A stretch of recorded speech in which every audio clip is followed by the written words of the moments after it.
Thank you so much for that. I think it really does start to speak to the ideas around these forgotten histories and these transitional zones, which are really important spaces for us to think about. And also, I guess, I'm really interested in the fact that I wonder, with the flooding of those zones, what will we remember?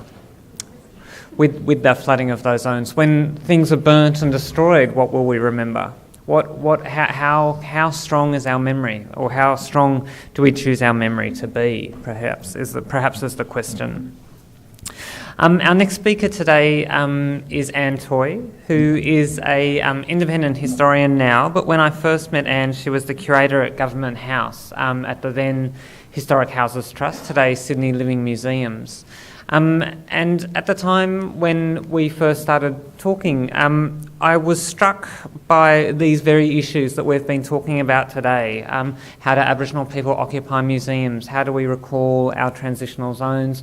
And was really looking at something which, as a young person coming from an art gallery background, I was struck by the idea of what collections mean and how you move forward with them. Anne was working with the Government House, which of course is quite a sacred men's site historically within an Australian context, and was, I think, really challenging what heritage meant, how a curator had responsibilities for that collection, and how a curator had responsibilities to continue that collection forward.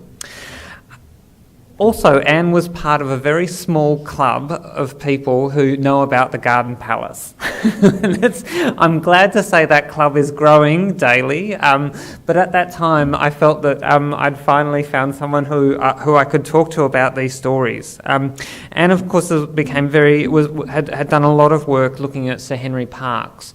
Of course, many of you would know Sir Henry Parkes was the commissioner of the Garden Palace, and was an extraordinary man in a number of ways. He had a number of flaws as well, but was a great promoter of developing Australian industries and crafts, and is very much responsible for a whole wave of things that we saw introduced to Australia and encouraged in Australia.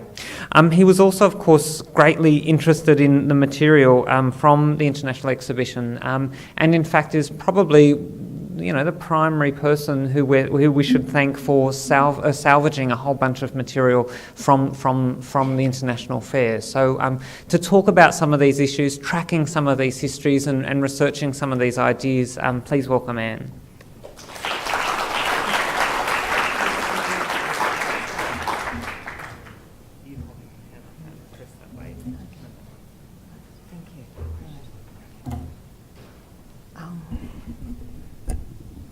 Thank you, Jonathan. I am a Garden Palace groupie. I was delighted to be asked to be involved with this project, and I have found the concept Jonathan's developed inspiring. I'm really excited to see the outcome, and I want to acknowledge really the generosity of Mr. Kaldor and the Kaldor Public Art Project in realising such an fantastic concept that will bring the Garden Palace back to life. I'm sorry, from a voice that shatters glass, it's a bit of a rasp today, so you'll have to bear with me. I wish to acknowledge and pay my respect to the traditional owners of the land on which we meet, the Gadigal people of the Eora Nation, and my respect to elders past and present, and to thank Uncle Chicka for his warm welcome. This postcard was a serendipitous Google discovery showing the sculptures of Psyche and the Prisoner of Love by the Italian sculptor Giovanni Fontana, which were then purchased by Sir Henry Parkes from the Sydney International Exhibition and presented to the Art Gallery. In 1901, the gallery loaned these works for display in the Macquarie Park in Bathurst. Had I known, I probably should have just asked Jonathan about it, because I had no idea these works were there. This morning I will talk about another forgotten collection of the Garden Palace, that created by the Colonial Secretary of New South Wales, Sir Henry Parkes, between 1880 and 1882.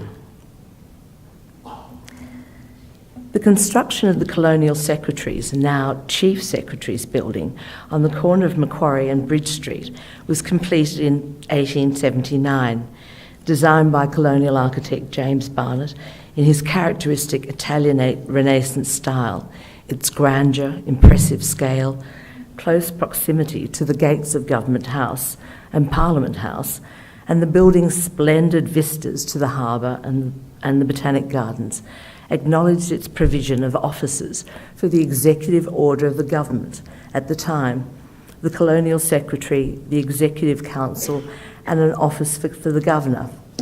Barnett was an influential patron of colonial artists and craftsmen and a staunch advocate of local industries and the use of native materials. In the principal rooms of this building, he made extensive use of red cedar for the joinery, marule and marble for chimney pieces, ornate plaster ceilings and cornices decorated with classical motifs complement the Italianate exterior.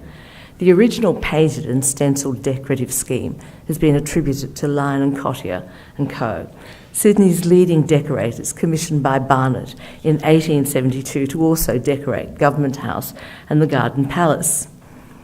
On the exterior, Barnett commissioned Achille Simonetti, an Italian-born sculptor resident in Sydney, to create allegorical sandstone figures of justice, wisdom and mercy for the niches at the Bridge and Macquarie Street corner.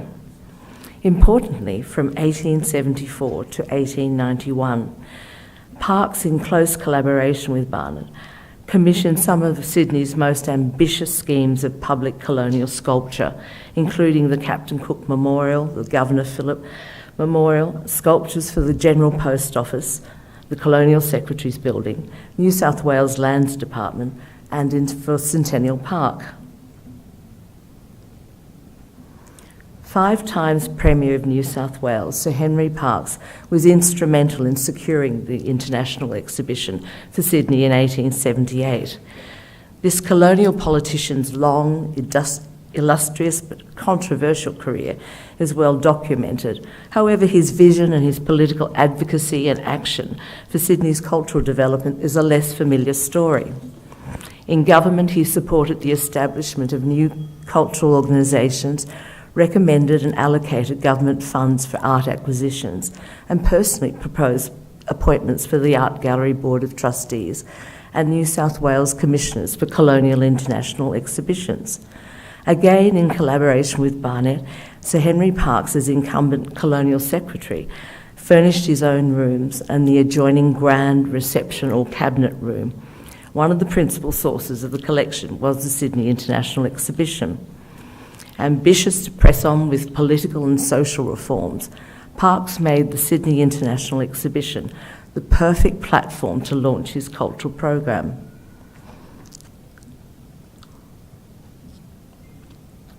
Two significant legacies were, firstly, his acquisition of an extensive collection of British and European paintings, sculpture and decorative arts from both the Sydney International Exhibition and the 1880 to 1881 International Exhibition in Melbourne. These collections were originally intended for display at the Garden Palace, the Botanic Gardens, the Art Gallery of New South Wales, and obviously in the Colonial Secretaries Building. After the Sydney exhibition closed on the 20th of April 1880, Parkes was determined that the Garden Palace building and adjoining grounds would be converted to places of public recreation for the people. The halls would serve for concerts, balls, lectures and public meetings. The galleries were to be converted into a technological, industrial and sanitary museum, and the Department of Geology would install permanent displays. In fact, the proposal to establish a geological, industrial and sanitary museum was originally made by the trustees of the Australian Museum in August 1878. Through the efforts of those museum founders, the inaugural collection had been developed through gifts and acquisitions from the Sydney exhibition. Parkes then authorised the expenditure of £5,000 on Italian and French sculpture from the Melbourne International Exhibition. These and a quantity of plaster casts marble replicas and copies of classical sculptures such as the Rape of the Sabines, Hercules and the Boar, as well as modern Italian works, were commissioned by Parkes while on business in Italy or ordered from his network of agents and dealers for display in the Palace, the Botanic Gardens and at the Art Gallery, although this was expressly against the wishes of trustees like E.L. Montefiore, who was firmly against acquiring copies of old masters and classical statuary in favour of contemporary art. In 1882, 44 sculptures acquired from these sources, and the Technological Museum's Foundation collection, and, you know, as other speakers have spoken, other diverse materials, were all destroyed in the Garden Palace fire. Like many of his contemporaries, Parkes regarded the encouragement of art education as essential to the creation of a civilised nation. His own working-class background, childhood experiences of extreme poverty, and lack of a formal education helped to form his inherent belief that all children had a right to a national system of free and high-quality education. His conviction that learning and cultivation were instruments of social advancement were undoubtedly also influenced by his youthful apprenticeship to an ivory turner and years as a young adult craftsman in the industrial city of Birmingham, where the working class had access to a range of civic and cultural philanthropic endeavours, such as mechanics institutes, free Sunday schools, reading rooms and public lectures. As a former craftsman, Parkes was sensitive to the needs of local artisans and artists and aware of the need to develop schools of design and public art collections to raise local standards of training and aesthetic awareness. The foundation of a National Gallery and a National Gallery School in 1861 by the Victorian government only underlined Sydney's lack of comparable cultural institutions.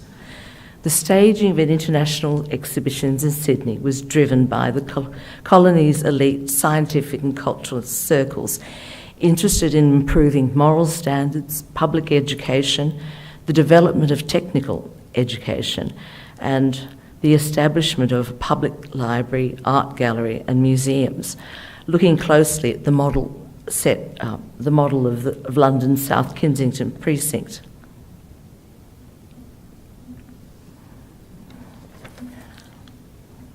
This is really to show you a colour version of the original office for Sir Henry Parkes. But as you're well aware, in 1996, the Office of the Governor of New South Wales was relocated from Government House to occupy this whole suite, this historic suite of offices.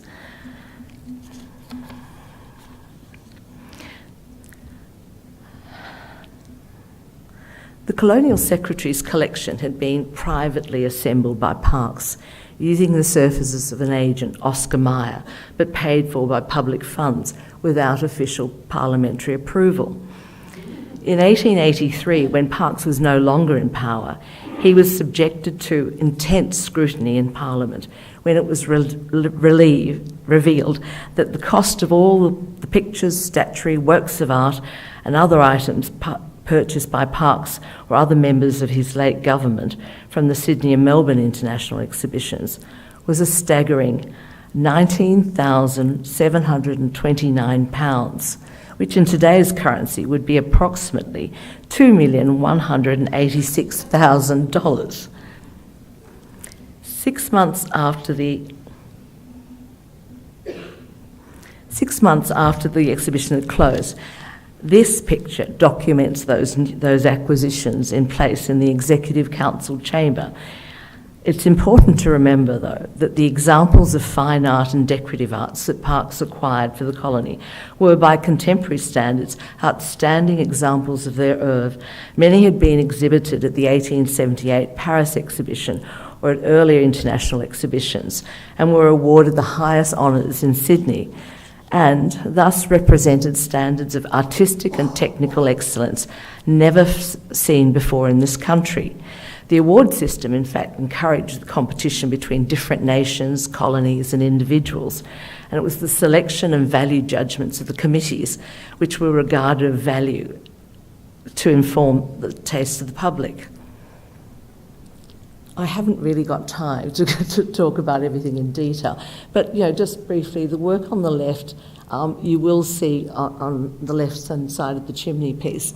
It's fascinating because that work was in fact created by Milanese artist Pietro Calvi.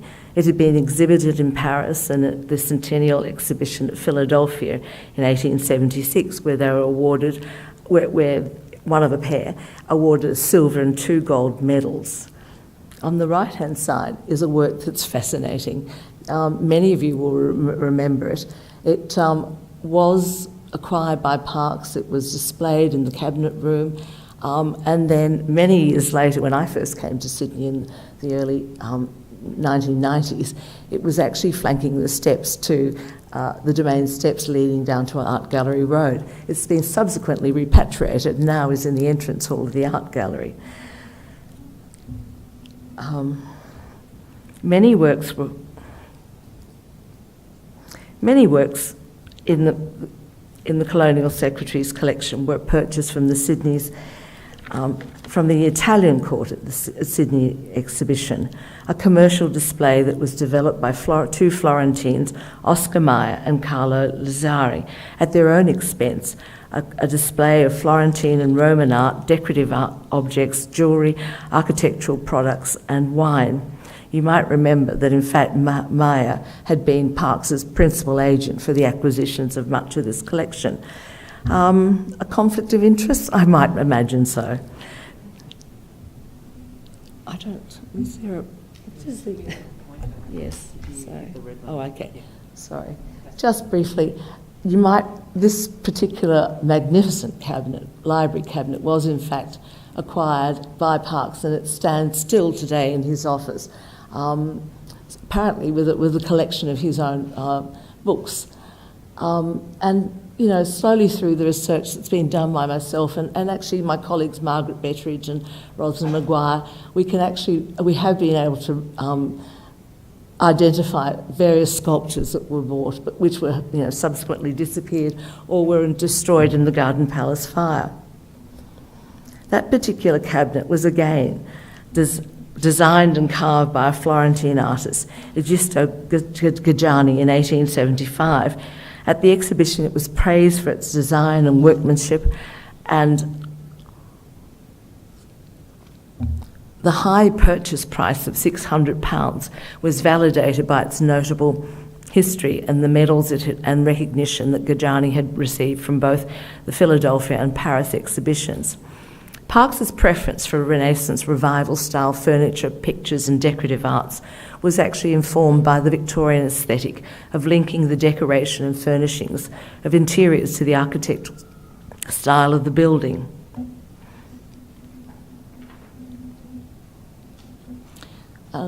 This photograph is probably 1884.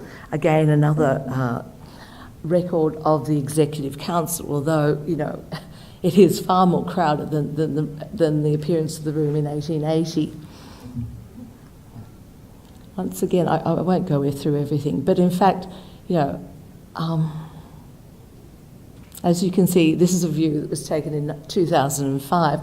Although it's a bit sparer, many of the objects that appear in the previous photographs have survived, including, on the right-hand side, a bronze hollow bust of Alfred Lord Tennyson by the famous pre-Raphaelite sculptor Thomas Woolner.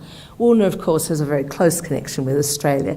He came out in 1852 to try his fortune on the goldfields of Melbourne, failed, and then subsequently returned to his profession as a sculptor and created a series of important portrait medallions of leading colonists.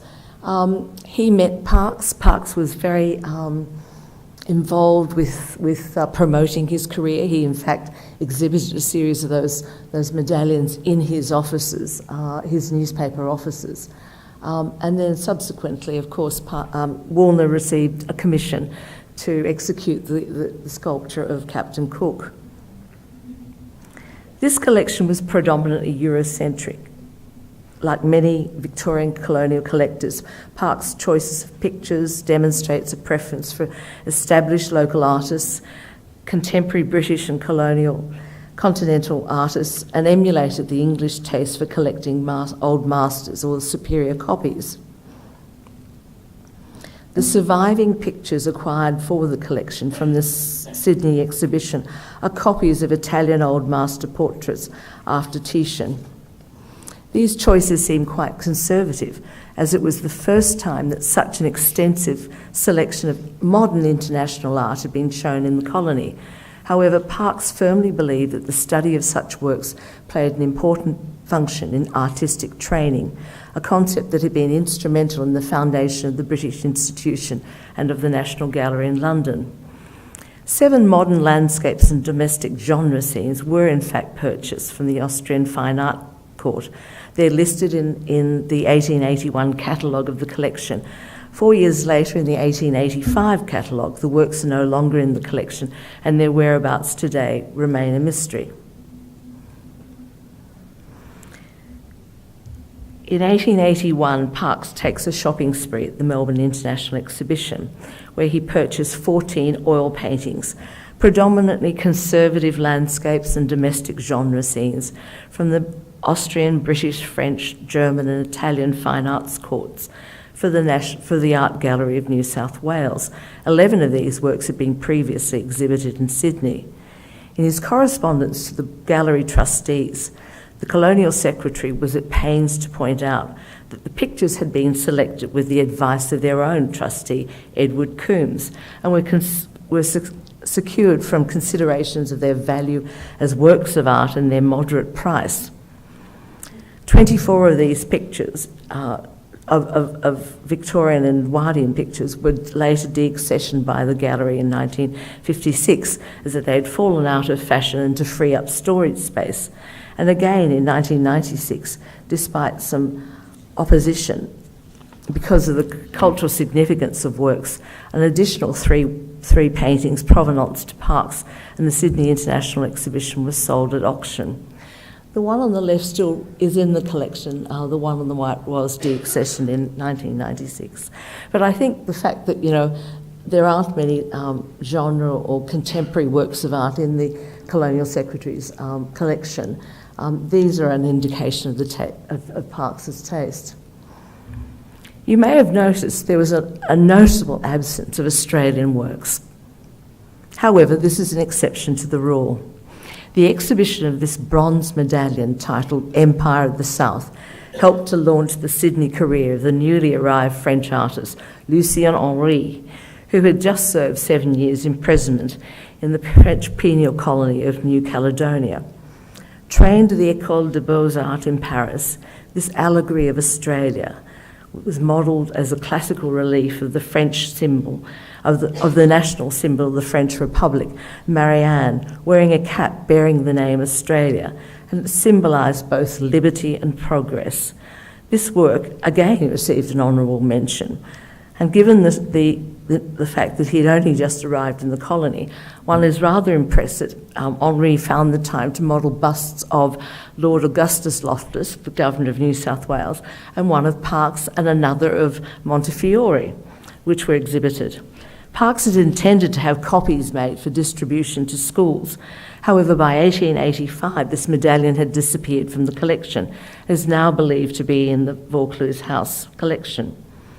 Henri, of course, was appointed the first instructor of the Department of Art at the Sydney Technical College, and during the late 1880s he was a passionate champion for the movement for a national school of design for architecture and the decorative arts, inspired by Australian flora and fauna and Indigenous design.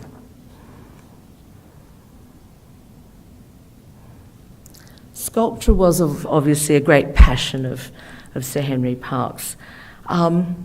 On the left, you'll see a work, La Somnambula, by Giovanni Fontana, who was the artist responsible for 2 of the statues in the first image. Italian-born, but Fontana lived and worked professionally in London.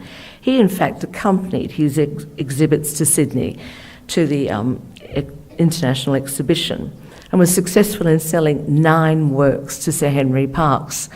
Sir Henry Parkes then subsequently tried to palm off these sculptures to the Art Gallery, and was told in no uncertain terms, but quite diplomatically by Sir Alfred Stephen, that they had a preference to acquire this work and The Prisoner of Love, as the other remaining sculptures were really of an inferior quality.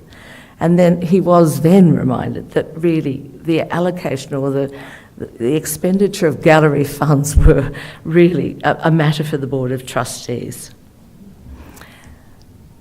One of the important aspects of the Sydney International Exhibition was the arrival of a number of professional artists. People like Henri, Fontana came out.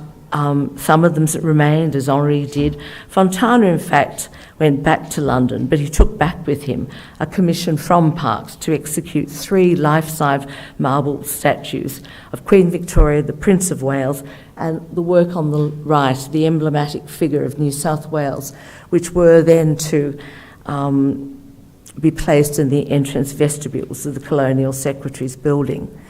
Just quickly, the work in the middle. I mean, the collection at there were contemporary critics of Parkes' collection. One, in fact, was quite brazen and likened his collection to that of an old curiosity shop.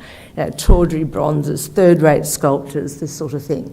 And also, I think, when we actually look at the list of works and see the images, there was a preponderance for rather sentimental genre pictures and statues of children. The work in the middle was, in fact, and it's an engraving, I'm afraid the original work was lost in the Garden Palace, was done by the Melbourne sculptor, Charles Summers, whom people will be familiar with, because as he was responsible for the statue of Burke and Wills.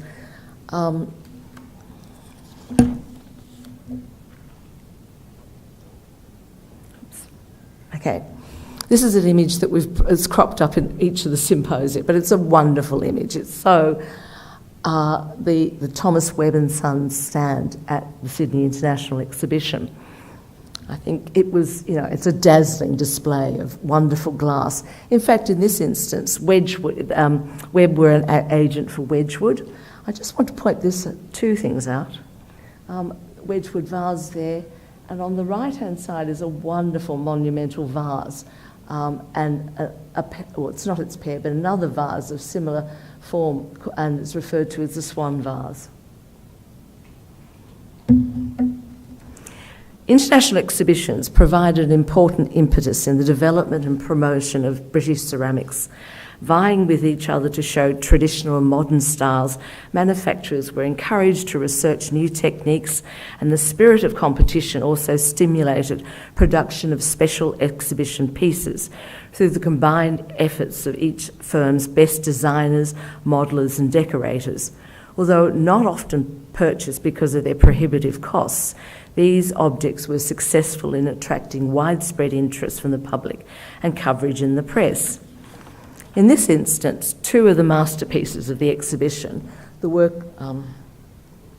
this wonderful glass vase on the right, the Aurora vase, made by the British firm of Thomas Webb and Sons, and said to be unique in the world, was bought by Parkes at the close of the Melbourne exhibition for half of the original sale price of £500. It was £250. George Woodall, one of Britain's leading glass carvers, was responsible for the creation of this masterpiece, which in fact had been sent by Wedgwood in an unfinished state to the Paris exhibition of 1878. Oops. On the right-hand side is a swan vase, painted by John Holloway, and the modelling has been attributed to Albert Ernest Carrier-Belleuse. It was a piece created by Wedgwood, which is in the collection of the Museum of Applied Arts and Sciences. Forgive the liberty, it wasn't acquired by Sir Henry Parkes, but I wanted to make a kind of connection with the Museum of Applied Arts and Sciences. This vase was really bought I think 5 or 6 years ago, but it's just marvellous. I mean, I think when we talk about lost collections, obviously a lot of objects at the Sydney International Exhibition were bought by private individuals, by colonial citizens. And in this case, we haven't an idea of where this came from. but it's wonderful that it's surfaced again and is now in a public collection. My second last slide are these two wonderful, extravagant, monumental vases that were created by the Royal Porcelain Manufactory in Berlin. They were purchased by Parkes for £500 and then were given to the Art Gallery of New South Wales. I'm delighted to say they're actually on display outside the library in the lower part of the gallery. The acquisition of the Aurora vase, these German vases, and a collection of Sèvres vases and a collection of Minton's newest range of ceramics were acquired by Parkes and presented to the gallery. Later, at his personal request, these acquisitions were displayed in a new space designated the Vase Room in the Art Gallery Annex, beside a collection of Sèvres porcelain and Meiji period Japanese ceramics from the Japanese court, official presentations by the Japanese government. Parkes's efforts to develop collections of international fine and decorative arts may be seen as an attempt to complement or supplement the fledgling art collection of the Art Gallery of New South Wales, and certainly preceded the establishment of the major public collections of design and decorative arts in New South Wales. Now, a series of images of the Garden Palace after the fire are always quite moving and stirring. In this instance, it's not a bad news story. For me, I think, given Parkes's interest, 14 days after the fire, he was on the floor in Parliament proposing a new art gallery be erected on the site of the Garden Palace and a technical industrial and sanitary museum be erected somewhere near Central Railway Station. The sculpture on the right-hand side was actually another of Parkes's acquisitions, Huntsman and Dogs, acquired in Melbourne and by the French artist Alfred Jacquemin. That work survived the fire. It survives today. It stands in the grounds close to the Museum of Applied Arts, the Music of Conservatorium. On the right-hand side, I make a guess and think that these are perhaps government officials who are contemplating the fate of the palace, perhaps being inspired to move on and make plans. I've painted a very rosy picture. Parkes was not necessarily a good guy. He was egotistical, vain, he was an opportunist. You know, how he managed to get that expenditure through, creative accounting, I think, was obviously a masterwork for him. But in this instance, I think the survival of that collection of works in the Chief Secretary's building is a significant,